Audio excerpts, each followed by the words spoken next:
Olá, gente, bem-vindos a mais uma resenha literária da Fran, dessa vez com essa obra Espíritos Decaídos Materializados, do Paulo César Fructuoso. Já resenhei duas outras obras do mesmo autor, que foi Alienígenas ou Médiuns e A Face Oculta da Medicina. Então, para quem me acompanha e me segue, já conhece mais ou menos o perfil da escrita desse escritor. Lembrando que é um escritor ainda vivo, ele é um médico oncologista do Rio de Janeiro e que trabalhou durante 40 anos observando a materialização de espíritos. Dessa vez, através dessa obra, ele vai nos relatar o seu testemunho, das fotografias e capturações de fotos de espíritos materializados, porém decaídos. Nós vamos entender o que trata essa obra. Peço que vocês me acompanhem, já marquei aqui, porque eu vou ler um pouquinho dos trechos das palavras do próprio autor, que eu acho que fica um pouco mais próximo do que ele traz nessa obra.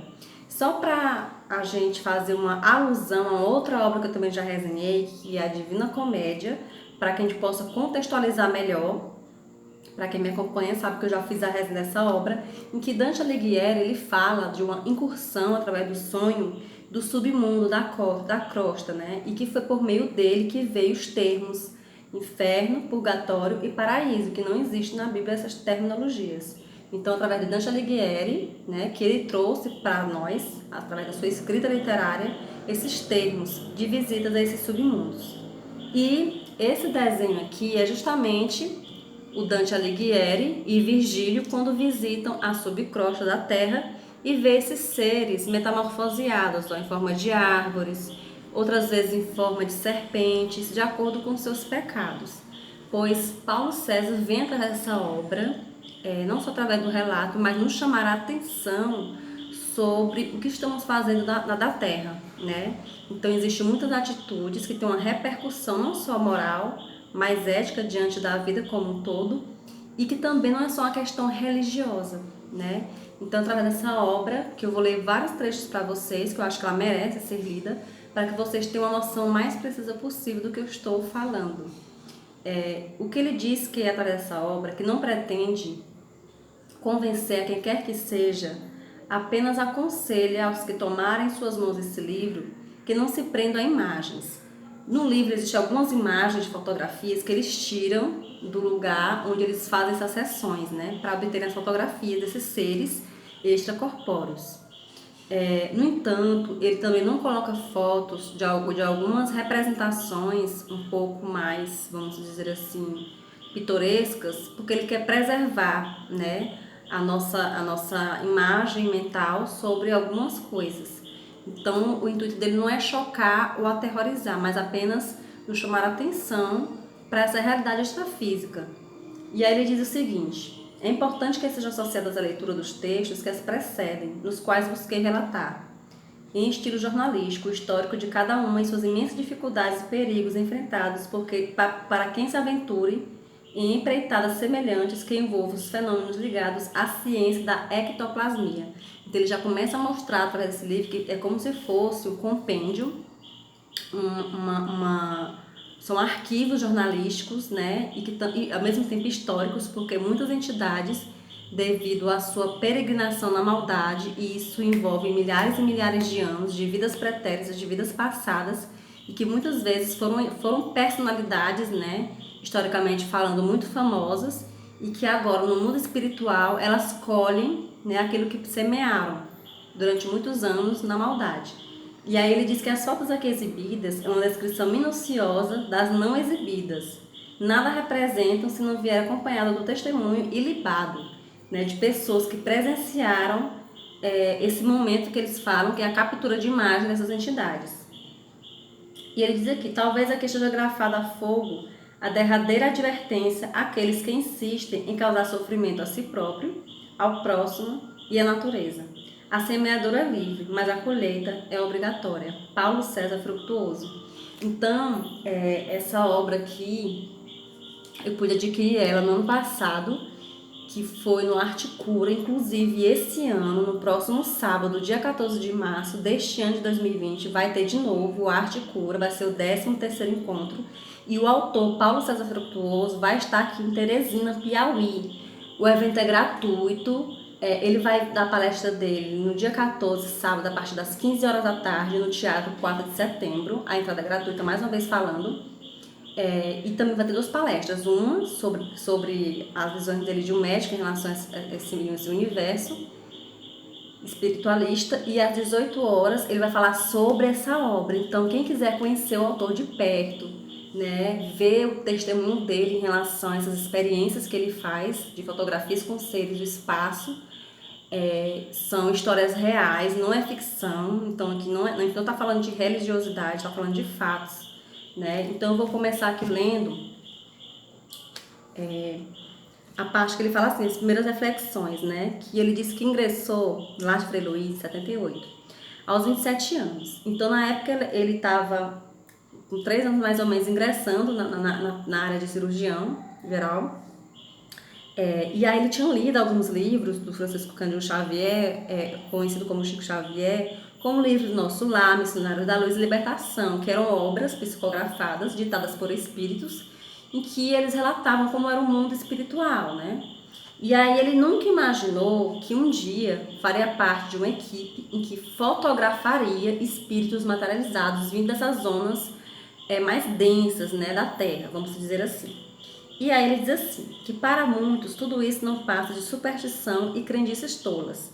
A bem da verdade, nunca ninguém se deparou com monstros, a não ser em filmes de terror, e não deve ter passado por nenhuma mente sã, a começar pela minha, ser possível obter-se fotografias de seres reais degradados descritos em obras literárias de ficção, ou mesmo oriundas da captação mediúnica.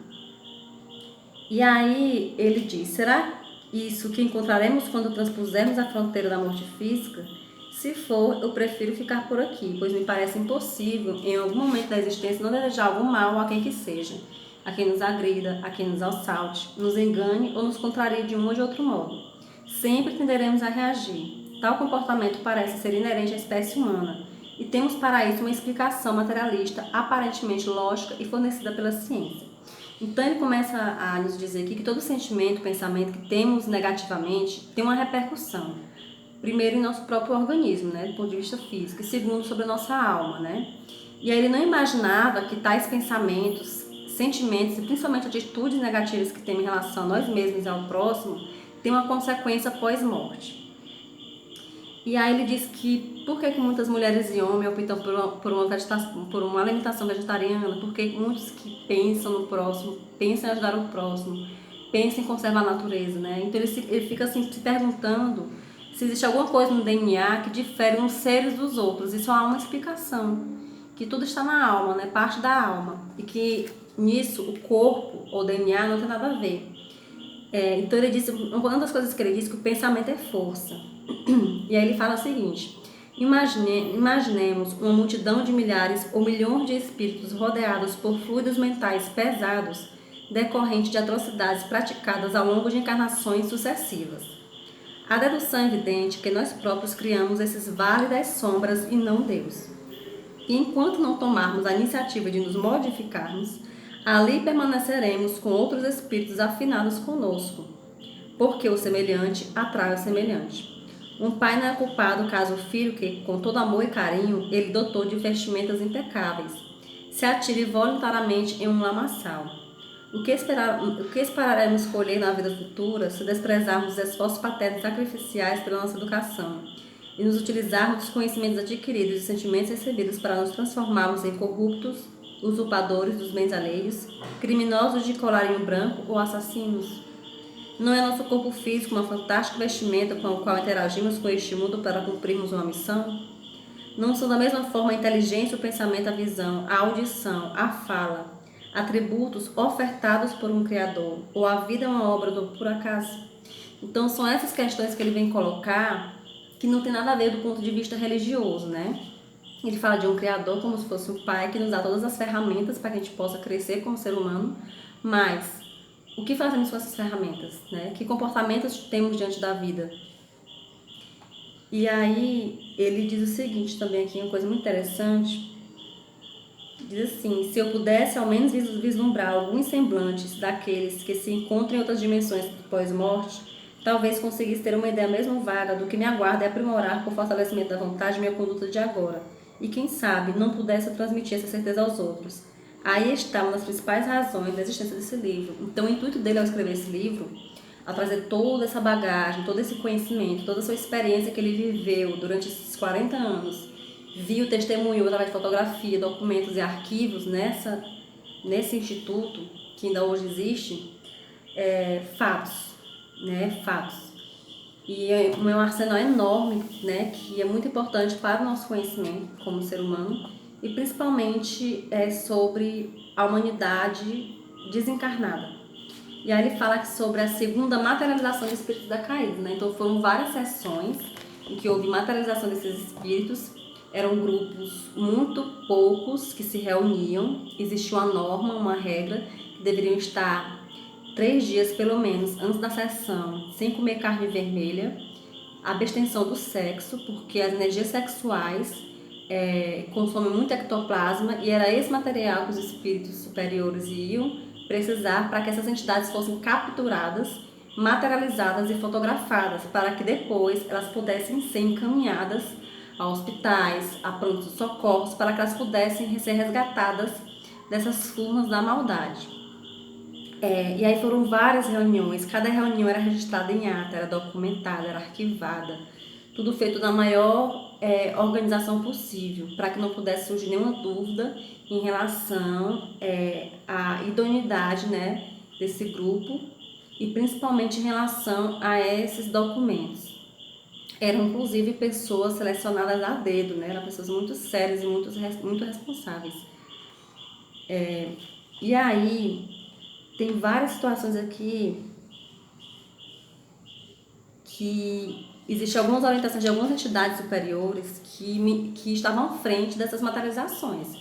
Não era que os seres humanos da Terra, eu vou fazer, vamos invocar as entidades e tirar as fotos. Não era assim, tudo tinha um objetivo, um intuito. Tinha umas entidades, do ponto de vista superior, chamada Padre Isabel, que orientava e coordenava também essas materializações. E esse padre passou a seguinte mensagem para o grupo, incorporado em um médium. Dizia assim: tirarei da cabine os travesseiros, vasos, ventiladores, por precaução. Recomende a Gilberto, que é um dos médiuns doadores de ectoplasma, que controle os impulsos das suas entidades. Na frente só poderão ficar você e o preto velho Joaquim, incorporado em seu médium. Então, existia outra entidade, que era o preto velho. Geralmente essas entidades de pretos velhos, embora exista muito preconceito em torno, são entidades ligadas à natureza e que são muito bons, né, na lida com essas entidades mais rebeldes. Pelo ponto de vista moral mesmo, e da sua fibra mesmo moral em relação a essas entidades mais perversas. Desejamos que você veja uma entidade amarrada, você precisa vê-la, não porque lhe falte fé suficiente, mas porque precisa ensinar e escrever.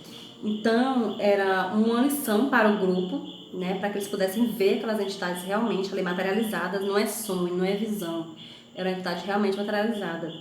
Então, após a explicação a todos, lembrando os cuidados, assim que entraram na nave de materializações, eles, né, adentraram lá, e ele disse assim, que a um dos presentes, para não se encolerizar tão facilmente, pois a cólera é uma porta de entrada para os espíritos trevosos. Então, ao lidar com essas entidades trevosas, né, elas podem falar palavras, acusações que realmente vão te irritar, vão te provocar. Então, se eles conseguem esse intuito, que é de manter esse padrão de raiva, de ódio, que é o que eles vibram também e sentem, eles baixam a guarda, eles conseguem fazer a algazarra lá. Isso será muito perigoso. Então, diante dessas explicações, sempre existia muita disciplina em relação a esse grupo. E aí, avançando um pouco mais, eles falam sobre a encarnação, né, de alguns dos próprios trabalhadores, o porquê desse trabalho com essas entidades, que muitos deles já foram padres inquisidores, que fizeram muito mal às pessoas, e era uma forma deles resgatarem, fazendo essa caridade, resgatando essas pessoas da maldade em que elas se meteram. E aí diz assim o seguinte, que as agruras da vida se entorpecem ante tamanhas demonstrações de superioridade do espírito sobre o corpo denso. De que valem as calúnias, as incompreensões mundanas, as lutas fratricidas, as agressões de todos os tipos, os ódios e os rancores? O perdão incondicional às ofensas constitui a condição primordial para ingressarmos nas fileiras dos aspirantes à verdadeira felicidade. Então ele vem mostrar que todos os sentimentos de ódio, de rancor, de mágoa, de inveja, maledicência, todos esses sentimentos que a gente cultiva, que às vezes a gente até prejudica o nosso próximo, direto ou indiretamente, tudo isso tem uma repercussão na nossa alma, a gente se animaliza, a gente se aproxima da natureza animal, que não pensa, que não raciocina, né? Que age pelo impulso, pelo instinto. Então, a gente termina, segundo o relato desse livro e de várias outras leituras, nos aproximando da natureza animal, né? E nos distanciando da natureza angelical, ao qual todos nós estamos a caminho a essa busca. Ele fala que muitas pessoas que agridem a natureza, que poluem o meio ambiente, que agridem Deus de alguma maneira através do próximo, tudo tem uma consequência, né? E a materialização desses espíritos seria justamente a resposta disso, né? Do que nos aguarda, se nós não mudarmos essa conduta. E aí ele fala que nas últimas considerações, este livro tem como objetivo expor fatos munindo-nos de documentação comprobatória que auxilia a humanidade a abandonar definitivamente todas as práticas viciosas que através dos milênios têm atrasado sua evolução espiritual. Todos nós, desde o momento em que fomos criados, tendemos para a perfeição. E se ainda nos debatemos com o flagelo das dores, é a única e exclusivamente por nossa insistência em persistir nos mesmos erros que nos fizeram cair no passado. No mais, não há mais tempo para ilusões. O que está revelado nesse livro não é fruto de minha imaginação, nem da de Luiz Rocha Lima, que foi o antigo presidente e fundador dessa instituição. Não somos pioneiros de nada, pois muitos outros autores já abordaram o mesmo tema com realismo muito superior ao que aqui é apresentado. Os planos inferiores do mundo espiritual são uma verdade e abrigam imensas cidades onde o panorama é dos mais desagradáveis, que sob o prisma do ambiente em si, mas sobretudo por seus habitantes, os quais são descritos neste livro por ordem de Frei Luiz, as descrições nos causam medo e tristeza. Tal é a situação dessas comunidades de sofredores, mas ao lado do esforço que devemos realizar para ajudá-los a resgatá-los. É senhor do desenvolvimento de programas que impeçam outros serem arrastados para o mesmo destino em consequência de um comportamento equivocado consigo próprio, para com o semelhante e para com a natureza. Os livros de André Luiz nos falam de zonas envoltas em denso nevoeiro, terrenos acidentados, casario paupérrimo, decadente e mesmo sórdido, dominadas paradoxalmente por templos e palácios administrativos, em torno dos quais se denota certa organização. Então, assim, muitas vezes a gente vê aqueles filmes no cinema, né? De certos filmes assim que a gente acha que é absurdo, mas que no fundo tem um pouco de verdade, porque muitas vezes algumas entidades ali inspiram, né? Aqueles cineastas a reproduzirem tais filmes. Multidões de desesperados sob o gancho de flagelos implacáveis aplicados por malfeitores são manipuladas para serviços mais rudimentares, compostos por trabalhadores escravos em regime de completa servidão. Para completar esse quadro de tristeza, a horda de desgraçados se cobre com andrajos maltrapilhos, imundos e fétidos, enquanto entre os dirigentes predomina vestimentas suntuosas, pesadas e escarlates, simbolizando o estado de agressividade que lhe é próprio. Contudo, mesmo nesses purgatórios desoladores e inseguros, o amparo divino se faz presente. Fugindo de missionários do bem em abnegado serviço, auxiliam aqueles que demonstrem verdadeiro arrependimento e propensão para a reforma íntima. Sufoca em si sua luminescência própria, característica da elevação espiritual que atingiram, a fim de não humilhar os que ali habitam, nem despertar a revolta por parte dos senhores das colônias, que em verdade não passam de instrumento da justiça de Deus, que utiliza a criatura para corrigir a própria criatura. Então, assim, a gente vê que existe um mundo, né, um universo à parte do nosso mundo físico, que a gente acha que é o único mundo real, né, e que muitas vezes a gente se indigna porque a justiça não acontece, porque as coisas não funcionam, porque os homens de alguma maneira corromper, né, mas a gente vê que a justiça divina não falha. A gente vê que existe uma consequência de todos os nossos atos, seja nessa vida, seja na vida póstuma. Então esse livro vem mostrar, através de documentos, relatos e fotos, o que acontece. Então o que ele quer dizer é que é o seguinte, que tudo faz os espíritos de luz para atenuar a influência desses aglomerados do mal sobre a humanidade terrena, que com ele se afina pelas paixões rasteiras, permitindo, em conformidade com suas condições morais, o sugamento vampiresco de suas energias vitais mais preciosas, Então, mais uma vez, o que ele diz, que quando nós baixamos o nosso padrão mental, através da raiva, do ódio, do desamor, de outros tantos vícios que nós carregamos dentro da gente, a gente termina se aproximando desses seres, né? Eles terminam nos vampirizando, nos influenciando, justamente porque eles querem ver a gente dar mal. E justamente voltar, nos fazer sofrer aqui, aos que estão ao nosso redor, aos outros, e para quando a gente retornar, a gente seja escravo deles, ou seja, a gente esteja na mesma condição que eles, de sofrimento. Então, a lição que este livro encerra, que o autor coloca, é uma séria advertência para o perigo do envolvimento mental e comportamental com essas forças. E diante desse alerta, não se poderá mais alegar a ignorância como justificativa para o estacionamento voluntário no erro. No planeta não haverá mais lugar para egoísmo desenfreado, nem para orgulho desmedido, que não avaliem consequência diante de qualquer ato justo ou injusto, que possa servir de instrumento a serviço de teorias absurdas que só visam o bem-estar pessoal daqueles que os maquinam. Urge que venham as mutações, mas não no sentido da degradação psíquica e morfológica do homem espírito, e sim em direção ao aperfeiçoamento da mente, das formas deste mesmo ser, cuja existência só se justifica pelo esforço de melhor compreender o universo, pois quanto mais se compreende, mais se ama. Vigiemos, portanto, nossas tendências, para que não desembarquemos um dia nessas regiões de atrozes sofrimentos.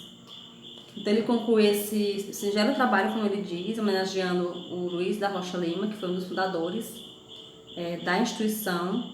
Como ele diz aqui, nossos irmãos ex-decaídos, né, que ele se coloca também nessa condição que já foi um espírito também decaído, que também foi ajudado, foi resgatado, né, através dessas entidades luminosas, e hoje está exercendo esse trabalho de reparação do mal que ele fez através da medicina, né, ajudando no esclarecimento dessas pessoas. E ele diz o seguinte: há mais festa no céu quando um pecador se converte do que quando lá ingressam 99 justos. Palavras de Luiz da Rocha Lima, baseado na Bíblia. Então ele termina, e tem várias também referências bibliográficas para poder escrever esse livro, de estudos e pesquisas de outros livros que citam sobre esses monstros da erraticidade, que é a licantropia, né? Tantos outros comportamentos psicológicos que acometem a humanidade, que não tem explicação científica positiva, né? Mas que existe sim hoje uma evolução muito grande em relação ao comportamento humano. Então tem mais de 70 livros que ele consultou, que ele estudou, né, para isso. E eu encerro aqui com vocês essa resenha. Quem quiser ler, puder ler, seria muito bom. Existem palestras a respeito desse assunto, desse livro, e é muito importante, gente. É muito lindo. Aqui são, aqui onde era a casa que eles faziam essas materializações. Era uma casa isolada. E aqui foi uma vez quando eles foram tentar fazer materialização e encontraram objetos imóveis revirados, né? Das próprias entidades que não queriam que esse trabalho fosse realizado. Então a gente vê que é um trabalho realmente muito difícil, né? E muito louvável. Então eu peço que vocês deixem seu like. E não esqueçam de se inscrever quem não é inscrito. E compartilhe o vídeo se você achou útil. Obrigada pela atenção de vocês. Espero que vocês possam apreciar mais desse livro no dia 14 de março, lá no Teatro 4 de Setembro. Beijos, até mais.